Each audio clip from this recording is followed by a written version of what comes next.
thought maybe we could kick it off actually with you, Gillian, and the conversation, the public narrative around AI. How is the media covering the idea of how AI is going to impact work and the economic and social impacts of that on our livelihoods? And wondering, what are the things you think the media might be undercovering, or what are the stories that you think should get more coverage?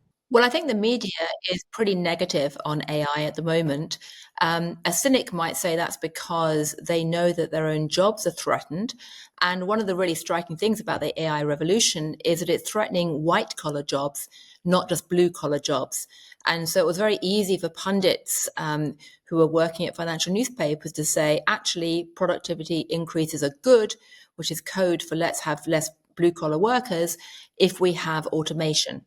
And now that white collar jobs are threatened as well, be they lawyers or traders or journalists, suddenly the narrative has changed.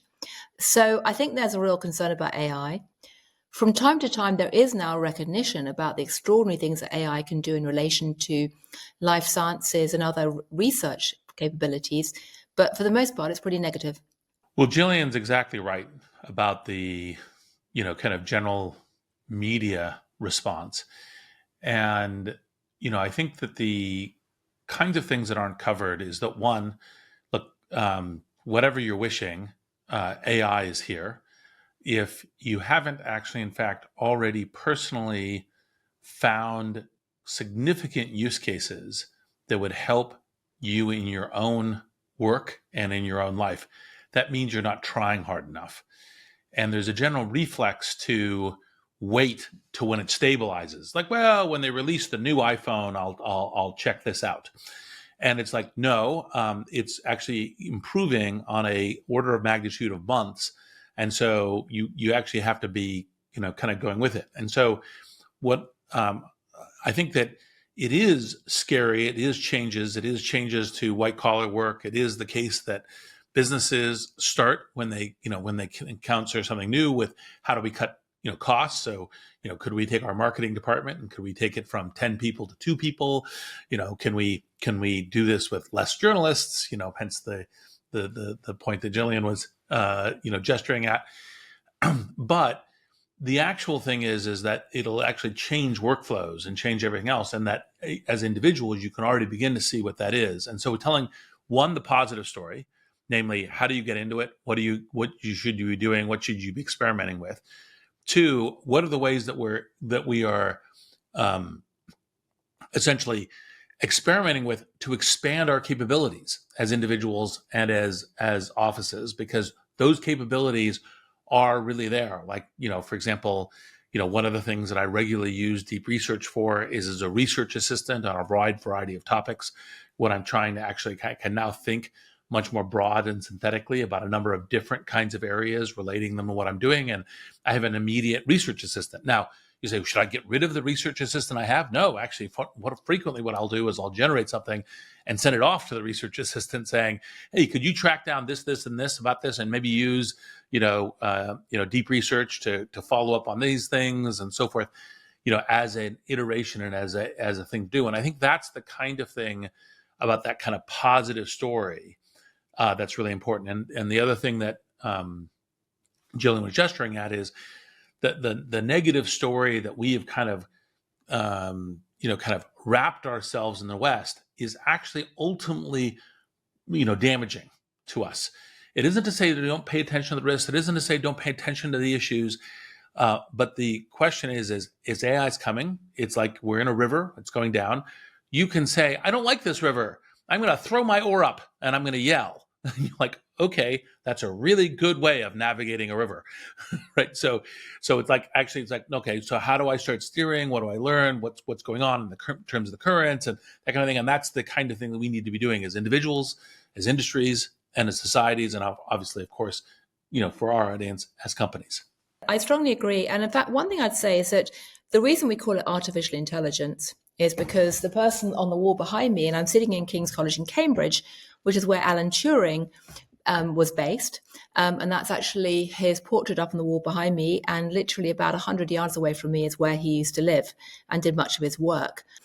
It's called artificial intelligence because almost exactly 80 years ago, Alan Turing did the Turing test and basically spawned the word artificial intelligence.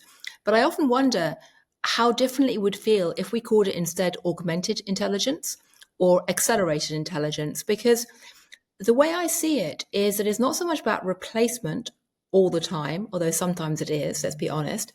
It's more about being an additional member of a team. And I say that because a few years ago, I gave speeches saying that there was one thing that AI could never do, which was to tell a really good joke. And therefore, comedians had job security. And it turned out that I was totally wrong, because the reason why I thought AI would never be able to tell a joke and challenge comedians was because the pre-Transformers models of AI, which were basically path dependent based on logic, essentially could only produce very basic crude jokes like knock knock, who's there jokes, or wordplay or Christmas cracker jokes. And they weren't funny. Post Transformers, where essentially you're dealing with probabilistic observation, they can produce jokes that are funny about half the time. And the dirty secret of humor is that actually comedy writers for late night TV shows are only funny half the time.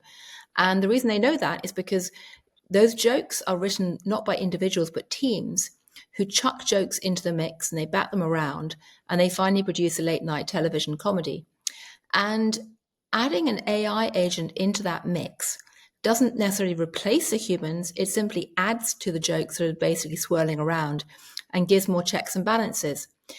And humor is fascinating because humor in many ways is a very definition of cultural anthropology, which is what I studied my own PhD in and have done academic work in, because humor can't be predicted by an algorithm because it depends on contradictions in culture, on ambiguity and silences that we don't like to talk about, and very tribal behavior.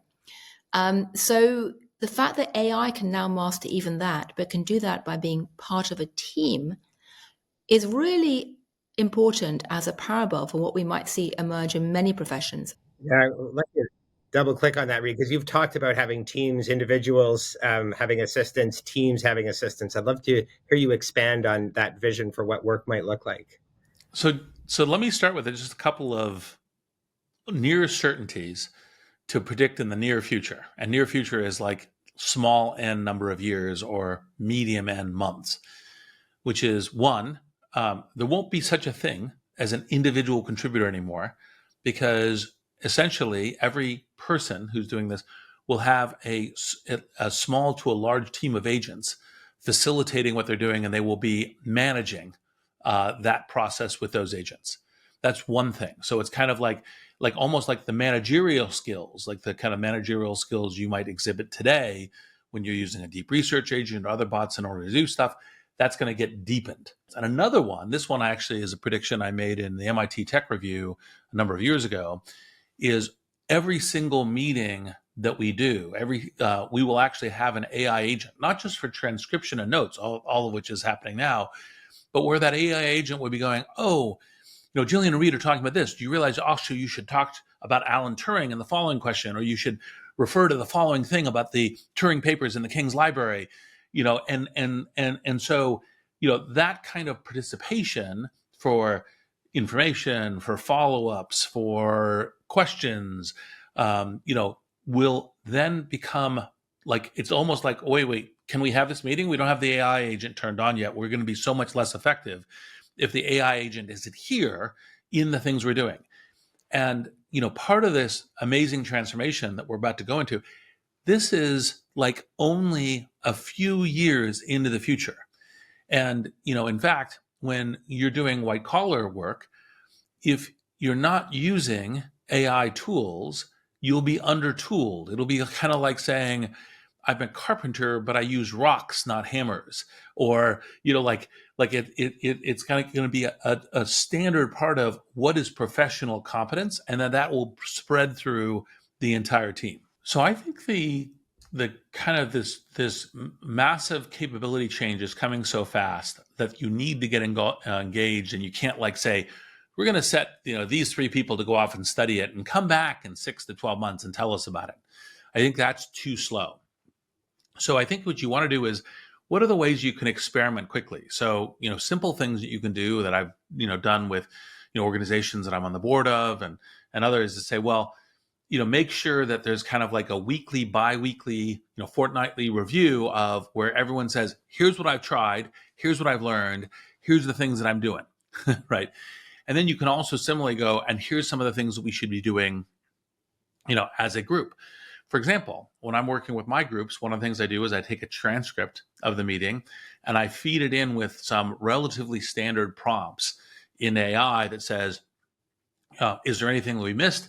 Was it an important question? Was there an important source of information? Was there a follow-up? And there's a set of different things, because we just we had the meeting, we did the transcript, we just put the transcript in, and it gives us a very quick response to that. It can even be before the meeting's over is how fast this can be, where you go, oh, right, yeah, we should do that too. And so anything to be doing to starting to be experimenting and seeing what is our company culture, our market position, the way that we operate in our groups, and not just as, hey, let's go assign Sue or Fred to go, generate a report on this that, we'll go look at in X months. Gillian, how are you seeing those adoption sort of steps forward, step back, step sideways? How are those playing out either in the conversations you have with leaders or even potentially within journalism and the Financial Times itself?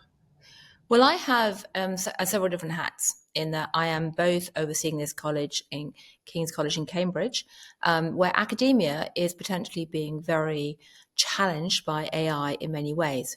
Good news is that the life scientists and the other scientists that I deal with in the college are being given extraordinary wings all of a sudden to do the kind of research at speed that most of them never dreamt to be possible. So they are totally positive about AI.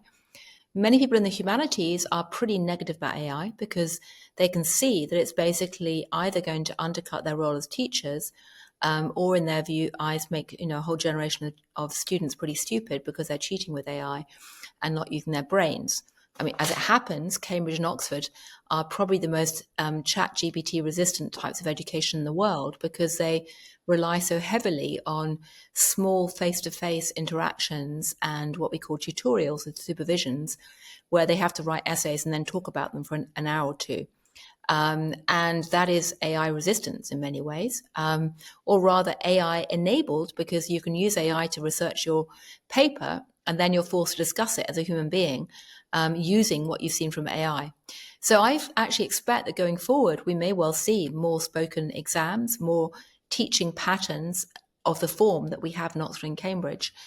In terms of journalism, I was actually meeting with the CEOs of most of the big British media companies yesterday and moderating a discussion with them all about this very topic. And the message is that they are very threatened by the fact that AI companies are scraping their data with no monetization or monetary reward, often no attribution. And they're basically demanding some form of compensation for journalistic content to be used to train models, which I think is entirely fair. What form it will take is unclear, but there needs to be some way to get the media ecosystem compensated. Otherwise, there will be no media ecosystem and content in the future to scrape. But when it comes to actually providing news, they're taking very different attitudes. I mean, the Financial Times is not using AI to write stories in any formal sense, maybe to do some research, but not to write stories. But it is to aggregate news headlines, for example. And I suspect you'll see a lot more of that going forward. And as far as CEOs are concerned, as Reid says, many of them have barely started thinking about it yet, but they need to quite urgently, because if they don't, they will get overtaken. And apart from anything else, they won't actually realize, how to familiarize themselves in the way they see both the benefits and the risks around it. Reid, I want to pick up on something Gillian mentioned, which was the tutorial model. At those, Cambridge and Oxford, it's famous. It's so successful. One of the companies that you co-founded a few years ago with Mustafa Suleiman was Pi, Personal Intelligence. Can you expand on that vision of having this idea of personal intelligence alongside you? So one of the things that's another kind of startling prediction is that we will, within a small number of years, this will be a little further down than the earlier predictions I made, but we will actually, when we have a kid, we will actually have them have an agent that will go with them through their entire life. and learn and help and so forth. And by the way, we will adopt that as adults sooner because we won't have all the complexities around, well, what are the set of things around a child. And so part of that is having essentially a companion. And part of our idea when we built Pi, pun intended, but it's a personal intelligence, but apple pie, etc., is that training for this. And in my earlier book, Impromptu, I called it amplification intelligence, although augmentation intelligence is good too. When we're going to be amplified, you don't just need IQ, you also need EQ. You need conversational capability. And part of that is to actually be a very good, kind of companion in the things you're doing. And so Pi, I think, kind of set the standard for all of the other GPT-4 class models on how do you put an EQ, how do you have it be a conversationalist and ask questions, and how does it help solve a variety of those kind of like, kind of life navigation. And it applies to work too, because social intelligence is part of the meeting part of kind of collaborating with teams. That was important, but that obviously people don't necessarily think of that in its kind of top role. But that's what Inflection and Pi is about. Now we've seen other agents beginning to do, like Anthropic with Claude and others beginning to develop in a similar line. How should company leaders, CEOs, help their workforces navigate some of these natural threats that people will feel as they see parts of their job, not just the augmentation parts, which I think people will be excited about, but bits that they maybe spent 10, 20 years becoming an expert on, watching AI do parts of that as well as them? I think that's going to be the crux of change management in companies. The brilliant thing for companies right now, I think, is actually in many ways the entry-level jobs. Because what AI is replacing above all else are a number of the boring entry-level jobs that graduate trainees in particular would do for a couple of years to have effectively an apprenticeship in a white-collar way into the wider world of work.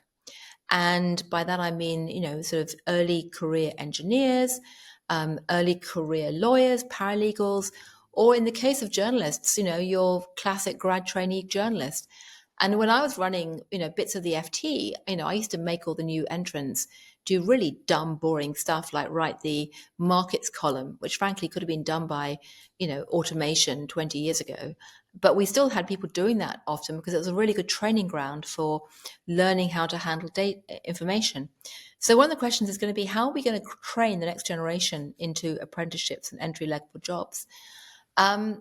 The flip side of that, though, is that if we start calling it augmented intelligence, not artificial intelligence, and start trying to train people how to use it to make their job more effective, we may actually start to see people not only using it to be more productive, but creating whole new categories of work that we haven't even imagined yet, because that's been the story of calculators and computers. Actually, for young people right now, part of what I advise them to do is become as expert as possible in AI and come to the organizations going, and I can be part of your AI transformation. Like I will front end, I will use this too. I'm an AI native.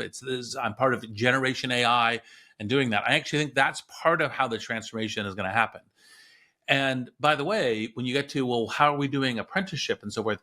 AI is by just many, many miles, the best educational tool we have created in human history, right? So the question around, it almost gets back to, if we go back to what Gillian was talking about in terms of the Oxford and Cambridge model, we can now have essentially a kind of a quasi, not the same, and better with an Oxford or kind of Cambridge Dawn, but we could have one that is interacting one-on-one with every individual and helping them, kind of get better on, kind of the way they're thinking, what they're doing. And so you say, well, how do we get people up the curve? It's, well, actually, in fact, using AI and learning from AI and then using AI to do the work is part of what I think is going to happen. And then precisely as Gillian was generating, we'll first start, we'll say, hey, as opposed to having, 20 lawyers, we only need 4.